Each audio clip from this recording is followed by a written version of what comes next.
ओम नमः शिवाय। हर हर महादेव।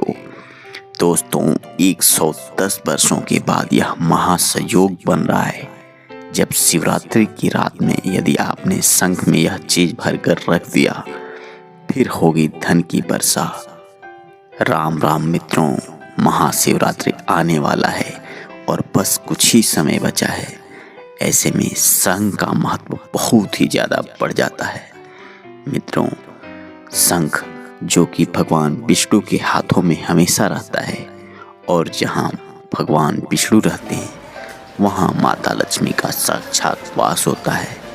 इसलिए तो शंख का महत्व और ज़्यादा बढ़ जाता है। मित्रों, भगवान भोलेनाथ का यह पर्व फागुन मास के कृष्ण पक्ष की चतुर्थी तिथि को शिवरात्रि मनाया जाता है, और इस बार पंचांग के अनुसार फागुन मास के कृष्ण पक्ष की चतुर्थी तिथि की शुरुआत 26 फरवरी को सुबह 11:08 से शुरू हो रहा है और 27 फरवरी को यह 8:54 तक चलने वाला है। ऐसे में जो भी भक्तगण भगवान भोलेनाथ को प्रसन्न करने की, उनकी विधि विधान से पूजा करने की और माता पार्वती को खुश करने की इच्छा रखते हैं, उन्हें यह महाशिवरात्रि बार बार बहुत ही सारा आशीर्वाद देने वाला है। क्योंकि शिवरात्रि एक ऐसी रात्रि होती है जो भगवान भोलेनाथ और माता पार्वती को समर्पित है। ऐसे में यदि आप कोई उपाय ऐसा कर लेते हैं जिससे कि आप भगवान भोलेनाथ को प्रसन्न कर सकें, तो यह आपके जीवन में ढेर सारी खुशियां ला सकता है। आपके घर में चल रही धन की समस्या, संतान उत्पत्ति की समस्या, वास्तु दोष, शनि दोष, किसी भी प्रकार का कोई भी दोष हो, उसे झट से दूर कर देगा। इसीलिए तो कहा गया है कि जो भी भक्तगण अपनी किसी भी प्रकार की समस्या से जूझ रहे हों, वह एक बार यदि भोले बाबा को प्रसन्न कर दिए तो भोले बाबा के आशीर्वाद से उनकी सारी समस्याएं यूं झट से दूर हो जाती हैं जिसका कि कोई अंदाजा ही नहीं लगा सकता। इसलिए मित्रों, आज मैं आपको जो उपाय बताने जा रहा हूँ वह एक ऐसा उपाय है, एक ऐसा सिद्ध उपाय है जिसको यदि आपने अपना लिया तो आपके जीवन में चल रही तमाम समस्याओं से मुक्ति मिल जाएगी और आपका भी जीवन खुशियों से भर जाएगा। मित्रों, बहुत से लोग ऐसे होते हैं जो सोचते हैं कि आखिर यह उपाय कर लेने से क्या होगा, लेकिन मित्रों वो इस बात को नहीं जानते कि जो बड़े बड़े लोग होते हैं, धनी लोग होते हैं, वह इसी उपाय को अपनाकर अपना जीवन सफल बना लेते हैं और बाद में लोगों को ढोंगी कह देते हैं। इसलिए मित्रों, आप इसको बिल्कुल ही हल्के में ना लें और इस उपाय को इस महाशिवरात्रि पर जरूर करें। क्योंकि शंख का महत्व इसलिए भी बढ़ जाता है कि जब समुद्र मंथन चल रहा था और समुद्र मंथन से जब 14 रत्न की प्राप्ति हुई थी, तो शंख भी उन्हीं में से एक था। इसीलिए तो यह भगवान विष्णु के हमेशा हाथों में रहता है और शंख से ही सुख समृद्धि बढ़ाने का एक यंत्र माना गया है। ऐसे में आप सभी को अपने घरों में शंख जरूर रखना चाहिए, और शंख से घर में शुद्धि आती है। उसका जो ध्वनि होता है वह बहुत ही कोमल होता है, और यह ध्वनि आपके घर में चल रही जो भी नकारात्मक शक्तियाँ होती है उसे दूर करता है और सकारात्मक शक्तियों का वास कराता है। इसलिए मित्रों, शंख से जो उपाय है वह भी बहुत ही ज़्यादा कारीगर है और आपको यह उपाय जरूर अपनाना चाहिए। लेकिन मित्रों, इस बात का खास ख्याल रखना चाहिए कि महाशिवरात्रि पर आपको अपने घर की पूरी साफ सफाई कर लेनी चाहिए।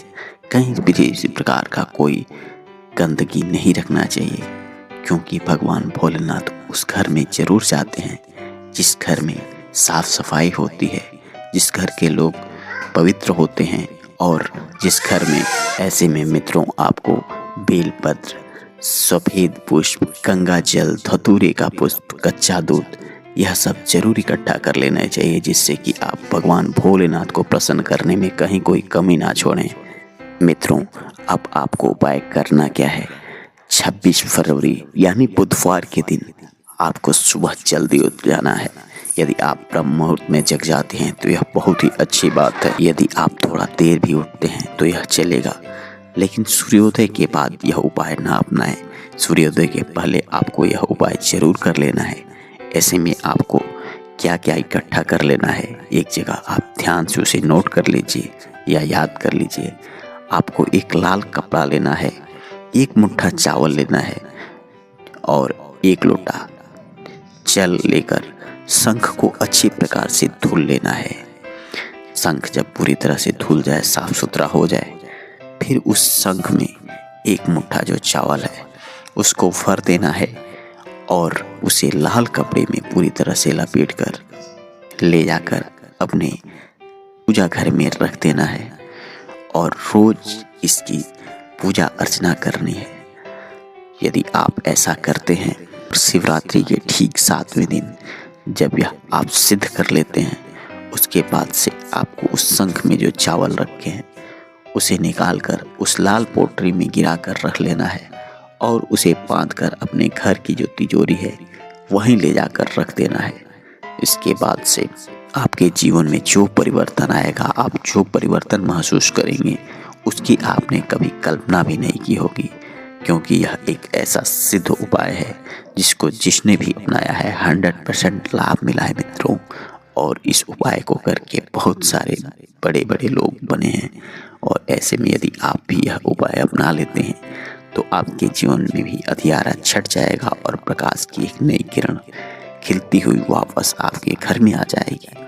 और महाशिवरात्रि का तो इंतजार तांत्रिक भी इसीलिए करते हैं कि वह अपनी योग को सिद्ध कर सकें।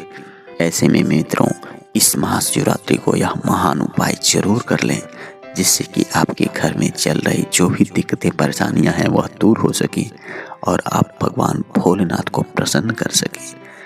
ऐसे में मित्रों, आपको कुछ चीज़ों का खास ख्याल रखना चाहिए। यदि आप भगवान भोलेनाथ की पूजा अर्चना करते हैं तो उस दिन आपको भूल कर भी गन्ने का जूस नहीं पीना चाहिए। इस दिन आप चाहें तो मौसमी का जूस पी सकते हैं, अनार का जूस पी सकते हैं, लेकिन गन्ने का जूस नहीं पीना चाहिए। आपके घर में कभी भी गलती से भी उस दिन लहसुन, प्याज अथवा मांस मद्य का सेवन नहीं होना चाहिए। और इस दिन आप चाहें तो थोड़ा सा भांग का सेवन कर सकते हैं, क्योंकि भांग भगवान भोलेनाथ को अति प्रिय है। भांग भोलेनाथ को चढ़ाया भी जाता है और इस दिन यदि आप भांग खा लेते हैं तो भगवान भोलेनाथ का प्रसाद आपने ग्रहण कर लिया। और जो लोग भगवान भोलेनाथ का आशीर्वाद प्राप्त करते हैं, उनका प्रसाद ग्रहण करते हैं, उन पर भगवान भोलेनाथ की असीम कृपा बनी रहती है। ऐसे में मित्रों, यदि आप हो सके तो थोड़ा सा भांग जरूर खाएं, क्योंकि यह दुर्लभ संयोग कभी कभी आता है और जब यह संयोग आए तो आपको बिल्कुल ही इसे जाया नहीं देने चाहिए और अपने घर परिवार के साथ मिलकर भगवान भोलेनाथ को प्रसन्न करने का हर संभव प्रयास करना चाहिए। आप चाहें तो भजन कीर्तन भी कर सकते हैं। महाशिवरात्रि को आपको शिवालय में जरूर जाना चाहिए और अपने घर से जल लेकर जाना चाहिए। अपने घर से जल ले जाकर जब आप चढ़ाते हैं तो भगवान भोलेनाथ आपके घर से जुड़ जाते हैं। आप चाहें तो मंदिर से भी जल ले सकते हैं, लेकिन घर से जल लेकर उसे चढ़ाना ज़्यादा उचित माना गया है। और वहाँ शिवालय से थोड़ा सा जल आप यदि लेकर आते हैं और अपने घर के कोने कोने में इसका छिड़काव कर लेते हैं तो आपके घर में जो भी नकारात्मक शक्तियाँ होंगी वह दूर हो जाएंगी और आपके घर में सकारात्मक शक्तियों का वास हो जाएगा। तो ऐसे में इस उपाय को जरूर अपनाएं मित्रों, और भगवान भोलेनाथ का अधिक से अधिक आशीर्वाद प्राप्त कर सके। हर हर महादेव, ओम नमः शिवाय। मित्रों, यदि आप भी भगवान भोलेनाथ के सच्चे भक्त हैं तो कमेंट बॉक्स में हर हर महादेव लिखना ना भूलें।